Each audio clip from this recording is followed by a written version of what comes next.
Welcome to the Postgraduate Pediatric Orthopedic video series. These videos are specifically produced to support children, parents and healthcare providers to better understand their health problems and know about the best available treatments. To receive our regular updates, please subscribe to our channel and click on the notification bell below.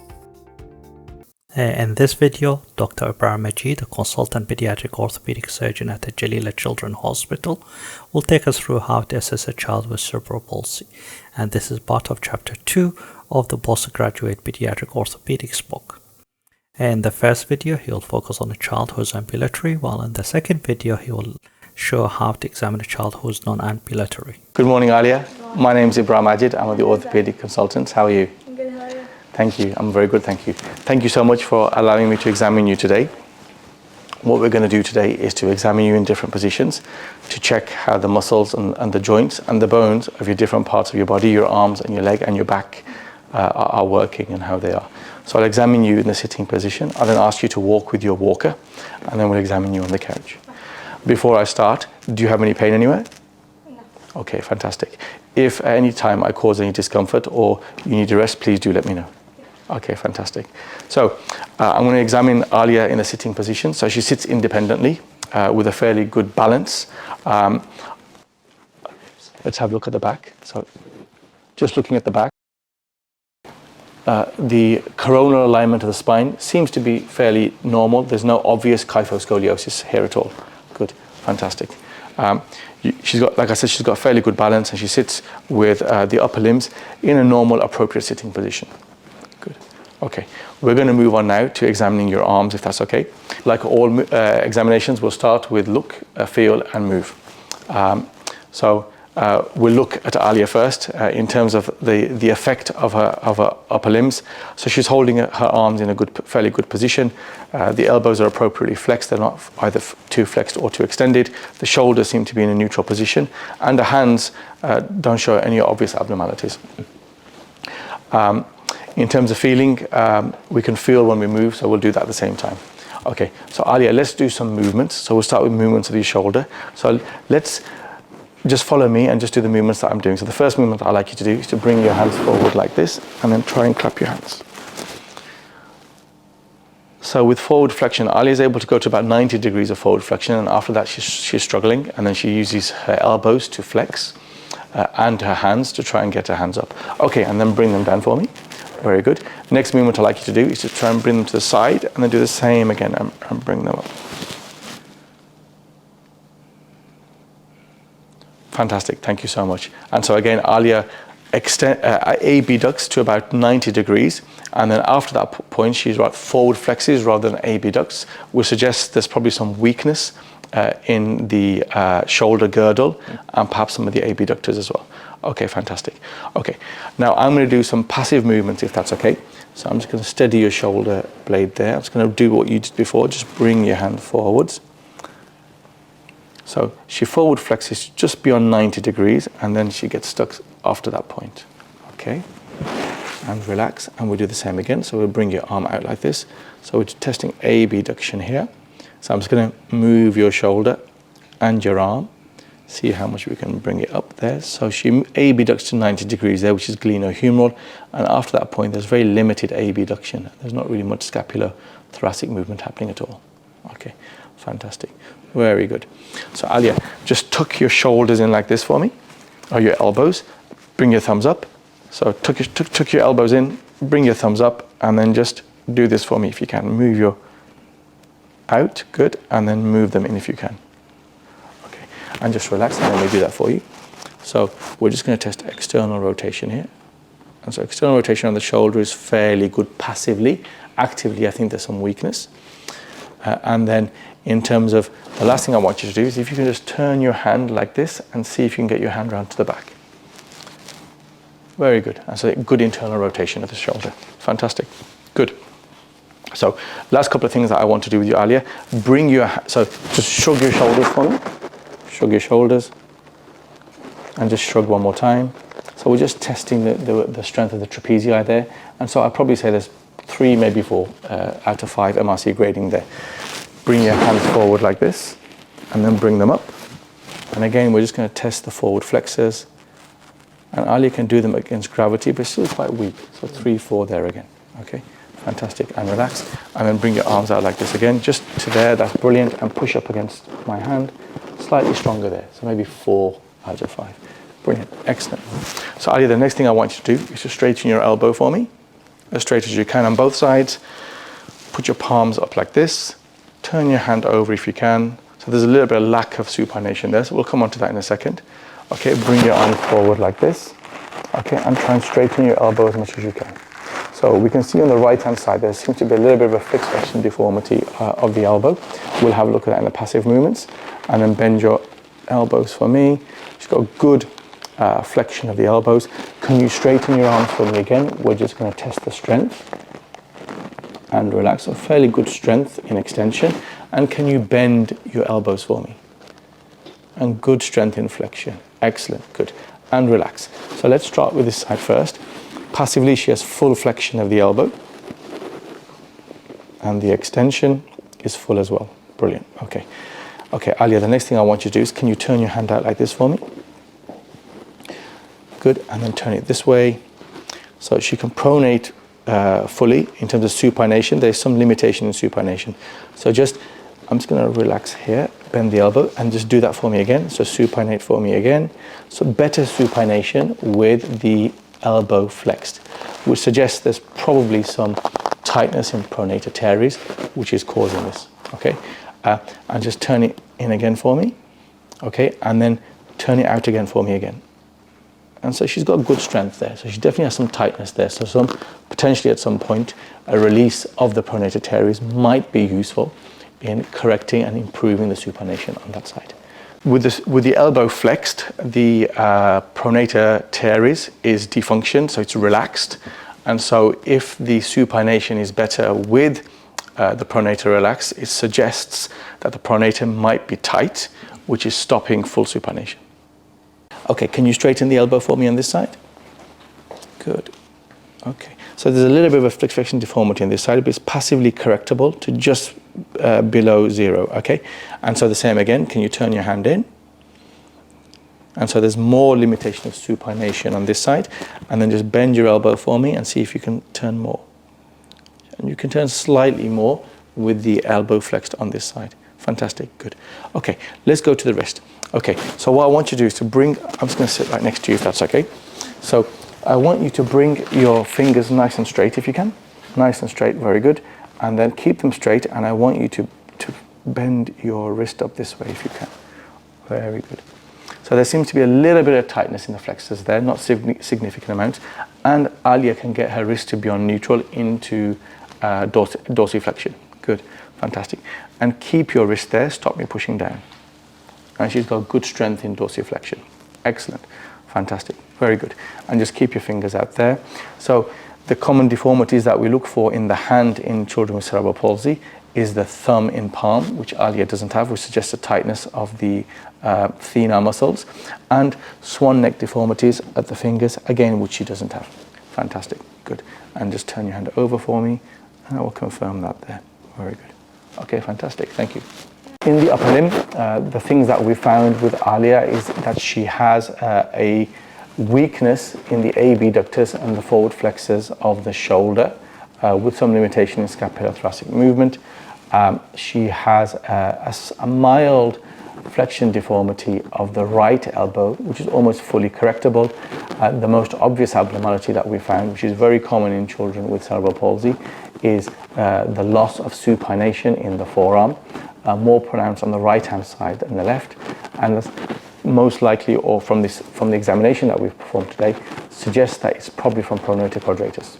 So a release or some kind of intervention to relax that muscle might improve her supination of the forearm. So Alia, we'll go on to the next part of the examination, at which point I'd like you to stand, and then using your frame, I'd like you to walk up and down for me. Before we do that, just to comment, as always, we look, feel and move. So when you're examining the child with cerebral palsy, it's very important to look around the room for aids to walking. So Alia has a beautifully coloured walking device here to help her with her walking, and also look for splints, AFOs, KFOs. Sometimes the children have them on, sometimes they're in a bag with the parents in the clinic, and sometimes, as in this case, Alia's left them at home. And it's very useful to see the children walking with and without their aids if they can, and that gives you a very good idea of the importance of the aids and how useful they are in the gait for the child. So Alia, I'd like you to stand if that's okay.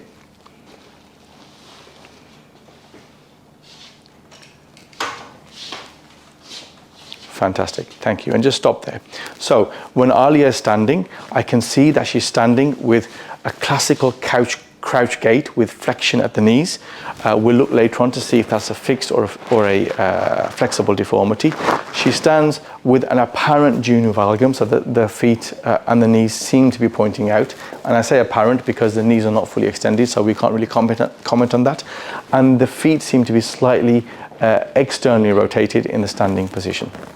At this point, and we won't do it today, but at this point it's a good opportunity to look at the back as well, and to look at the coronal and the sagittal alignment of the spine. And we could also do an Adams forward bending test to see if there's any change when the spine is bent forward. And again, we won't do that today, but if you were to do that, you could use the walking frame to help to do that. So Alia, I'm going to ask you to walk if that's okay now. So please just walk on this yellow line using your frame, just walking up and down.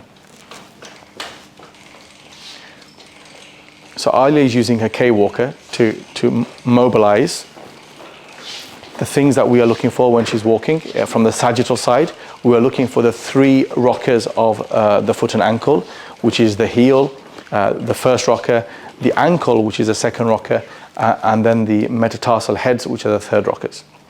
So Alia, please walk for us again.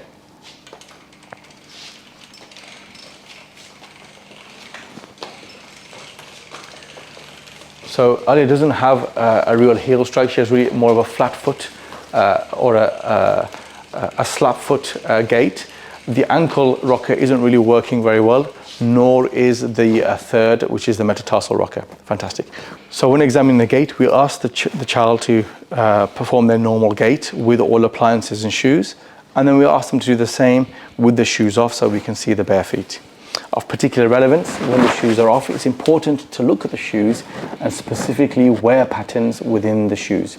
So areas that we're looking for are the heel, and if there's a pes plano valgus deformity, you may find that the outer lateral part of the heel is worn, and similarly the inner part of the forefoot of the shoe is worn as well. These look like fairly new shoes, so I don't think they're very worn at all. So those are the kind of patterns that you're looking for in the shoes. And then again, it gives you an opportunity, once you've had a look at the shoes, to see the foot and see for any deformities in the foot when the child is standing. So Alia, allow you to stand again, if that's okay. And so when Alia is standing, you can see that there's a flat foot on both sides, more pronounced on the left-hand side, and bilateral hallux valgus deformities, again more prominent on the left-hand side. One of the things you can do at this point is to ask the child to stand on the tiptoes and see if the deformity of the flat foot corrects. So if you can stand on your tiptoes, and so we're looking to see if there's a restoration of the medial arch or any change in the heel valgus, and I'll show you that in 1 second. So we'll look for the flat foot deformity from both the side and from the back. We ask the child to stand on her tiptoes, and we see if the heel valgus corrects into either a neutral or a varus position. So Alia, I'll ask you to stand on your tiptoes, and when she stands, you can see that the heel valgus corrects into a neutral position, more on the right than the left, but there's definitely some flexibility in the subtalar joints. Okay, and come back down, Alia. Both the sagittal and the coronal planes, and also comment on the transverse planes.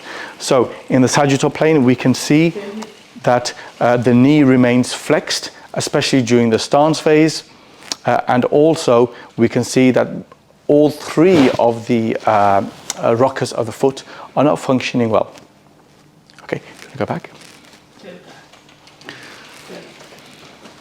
So just as a reminder, the first rocker of the foot is at the heel strike.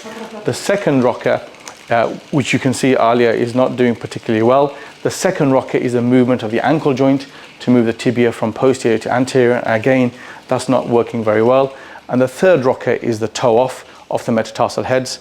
And again, there's a less than satisfactory movement of the third rocker. Thank you. Just one more time.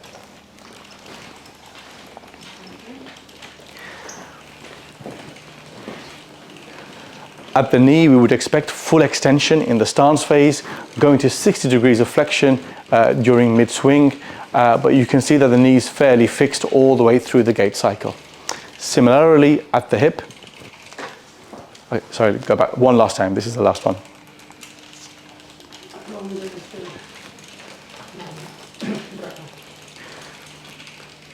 Similarly, at the hip, we'd expect some flexion during the swing phase to allow for clearance of the foot, and that's not really happening. Okay, we'll now go into a more formal examination of the lower limb, and we'll start with examination of the hip. Alia, can you just please lie down flat for me? Are you okay lying flat? Yeah. Fantastic. So please lie flat on your back for me.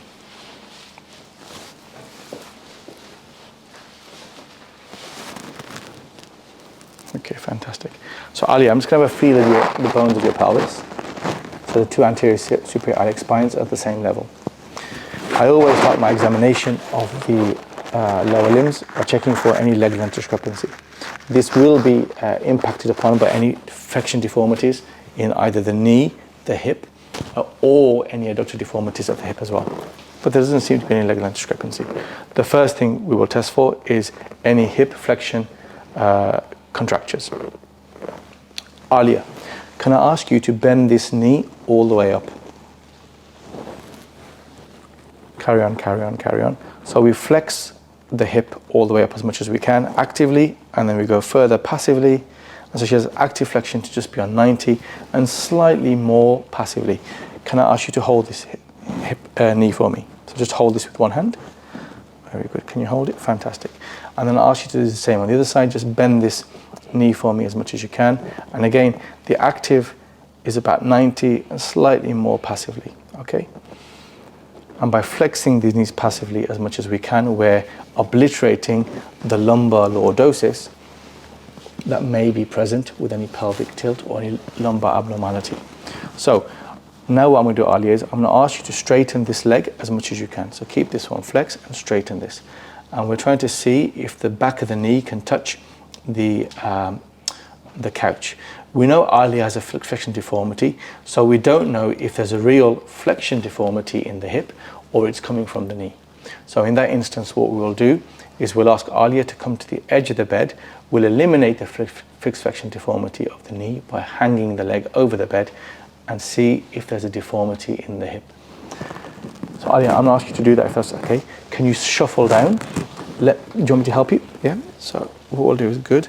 So if you can shuffle down using your arms, good, carry on. So I need your knees to be over the edge here. Fantastic, that's brilliant, awesome, very good, good. And can you lie back? That's brilliant. So you lie back, fantastic, very good. I'm just going to bring you down slightly more if that's okay. Fantastic, good. So we will now test for a fixed flexion deformity of the hip with the knee eliminated or any deformity in the knee eliminated. So Alia, just bend this knee for me again. Hold it for me here as much as you can. Push as much as you can and just hold this knee for me. Very good. That's awesome. And then bend this knee for me. And so once again, we obliterate the lumbar lordosis here. And then we ask the patient to straighten the knee on this side. So straighten this knee for me as much as you can.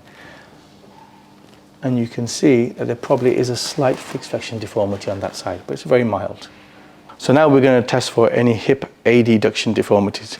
We do this with the hip and the knee extended, and then we will do it with the hip extended and the knee flexed to see if there's any component from the hamstring muscles. The first part is to do with the knee extended and the hip extended. We make sure the pelvis is still level and we slowly abduct the hip joint. The second part is with the knee flexed And so we try and bend the knee as much as we can. So just bend the knee for me, Alia. Very good. And then we do the same with the knee flexed and see if there's any difference in abduction. And actually there isn't, which suggests that if there was any hip adduction deformity, it would all be coming from the adductors of the hip. So we've almost finished the examination of the hip. We need to test for rectus femoris tightness. We will do that with the patient prone at the end of the examination. We will now proceed to the examination of the knee. So again, we start with looking for deformity. We can see there's obvious fixed flexion deformities on both sides. We want to know if these are fixed. We will move to the knee. We will start with looking. We can see there are flexion deformities on both sides. We want to know if these are fixed or flexible. The first thing I'd like you to do, Alia, is to see if you can push the back of your knees into my hand. So push down and try and straighten the knees as much as possible. So Alia is unable to fully extend the knee. Let's see if we can help her and do that. Okay, just try and relax for me. So with the heel on the couch, I can only extend to there.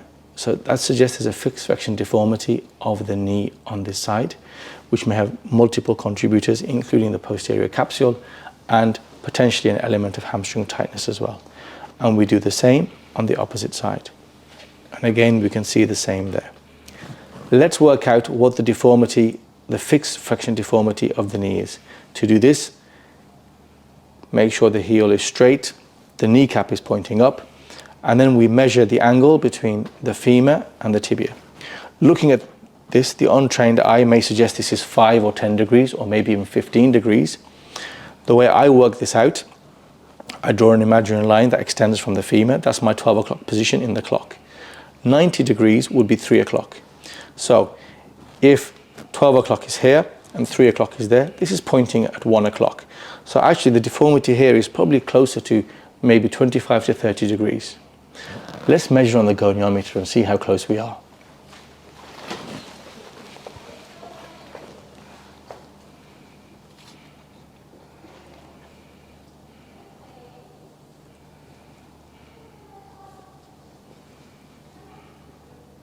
So on the measurement, it looks like it's about 20 degrees.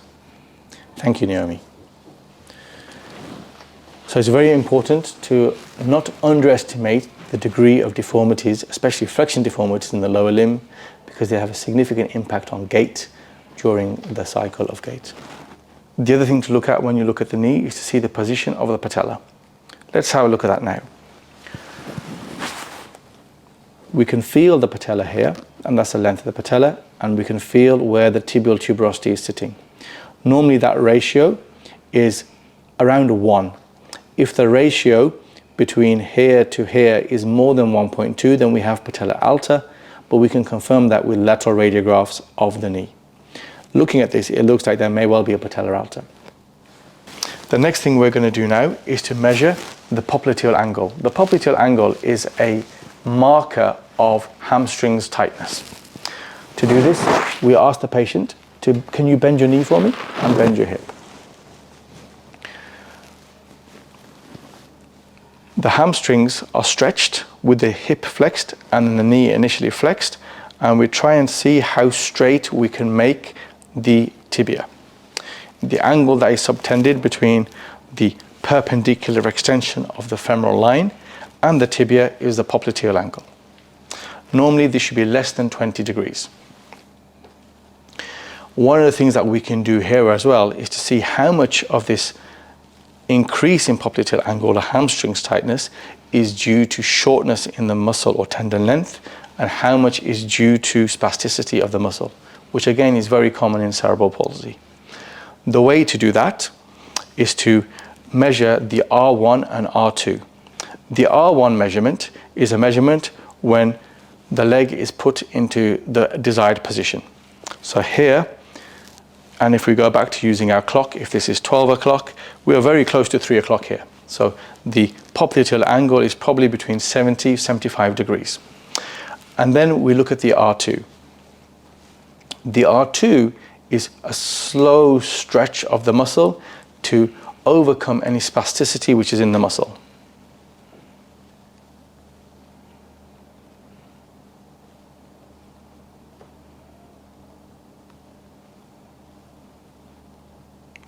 And you can see with the R2 that the popliteal angle is now still quite high, but certainly not as high as it was before. So probably now, if we look at our clock, we're pointing at 2 o'clock, so probably around 60 degrees. So there's an improvement of about 10 degrees between the R1 and the R2. Why is this important? If the difference between the R1 and the R2 is more than 20 degrees, that suggests that there's a large element of spasticity within the muscle, and that muscle group may benefit from some Botox injection to try and reduce the spasticity and improve the range of motion around the joint. If the difference between R1 and R2 is less than 10 degrees, this suggests a muscle shortening problem, and Botox would be of little benefit, and those cases may require lengthening to try and improve the joint range of motion.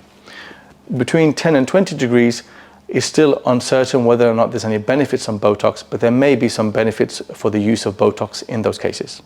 So I've demonstrated the popliteal angle on one side. This is with the hip flexed at 90 degrees. During normal gait, the hip is normally flexed around about 45 degrees. So it's worthwhile doing the popliteal angle at this point to understand how tight the hamstrings are during a functional position within the hip. So at 45 degrees of flexion of the hip, which is about there, we do the same again. We do the R1. And you can see there's a significant difference now in the popliteal angle. And we can do the R2.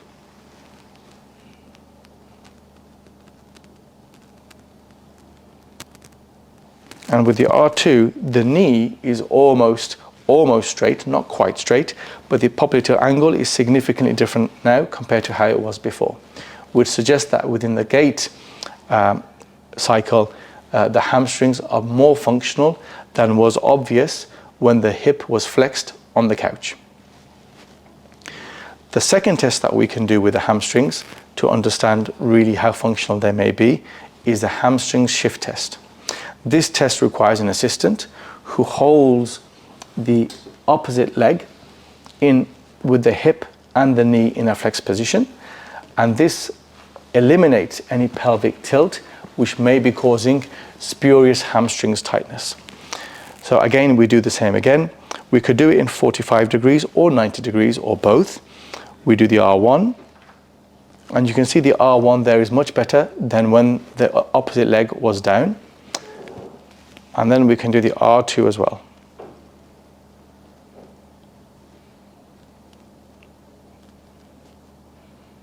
And again, you can see there's a significant change in how the popliteal angle is compared to when the contralateral leg was on the couch. We will now proceed to examination of the foot and ankle. One of the most important examinations here is the Silver-Skjold's test to look for gastrococceleus tightness or tendo-Achilles tightness. To do this, we make sure the heel is in a neutral position and not in valgus or varus. We then, with the knee as extended as possible, try and achieve as much dorsiflexion of the foot and ankle as possible. And as you can see here, it's just beyond neutral with the knee extended. We then do the same with the knee flexed, at which point the gastrocnemius is relaxed, and you can see the dorsiflexion is much better. This suggests some tightness in the gastrocnemius, which would be amenable to either Botox if the R1, R2 difference is more than 20 degrees, or lengthening if it's less than 10 degrees. In the prone position, we are particularly looking for two things. Number one, the rotational profile of the lower limb, and secondly, any tightness in the rectus femoris muscle. Let's look at the rectus femoris tightness first. To do this, we slowly flex the knee, and we check for the same side pelvis lifting up as the knee is flexed, suggesting a rectus femoris tightness. Let's do the same on that side, and you can see there very clearly as we are bending the knee, the hip lifts up, suggesting a rectus femoris tightness. We can try and work out if that is due to muscle shortening or spasticity by doing an R1, and it's demonstrated very clearly there, and an R2.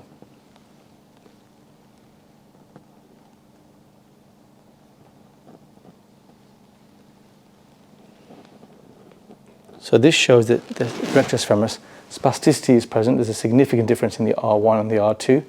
And so Alia might benefit from some Botox as part of any intervention to his rectus femoris. The second thing that we do is a rotational profile. For the rotational profile, we flex the knee to 90 degrees. I'm just going to bend your knees, Alia.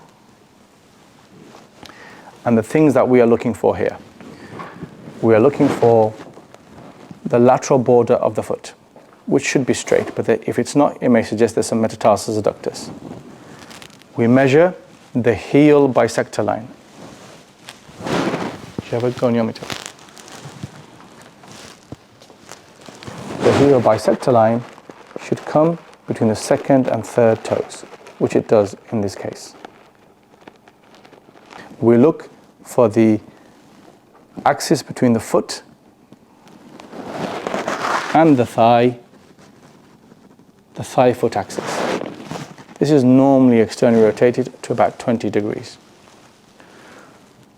We also look for femoral version by internally rotating both femora to compare both sides and see if there's excessive version anteriorly or posteriorly. The examination of the lower limb is completed by looking for deformities in the foot to see if they are flexible or fixed, and to also look for power in the muscles in the lower limb. Let's start with power. So it's important to understand what this muscle strength is around the knee. So I'm going to ask Alia to straighten the knee to see the strength of her quads. Can you straighten your legs for me as much as you can? So she's got good power there, probably 4 out of 5. And then can you bend your knee for me? So bend your knee. And again, probably 4 out of 5 there. The next thing we will do is we will check the power in the ankles. So I'll ask Alia to bring your ankle up as much as you can. So we're testing tibialis anterior here.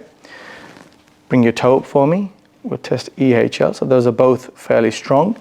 Let's test the tib post. Can you push against my hand? That's slightly weaker. And then can you push out, and let's test the peronei. That's fairly strong as well. Good.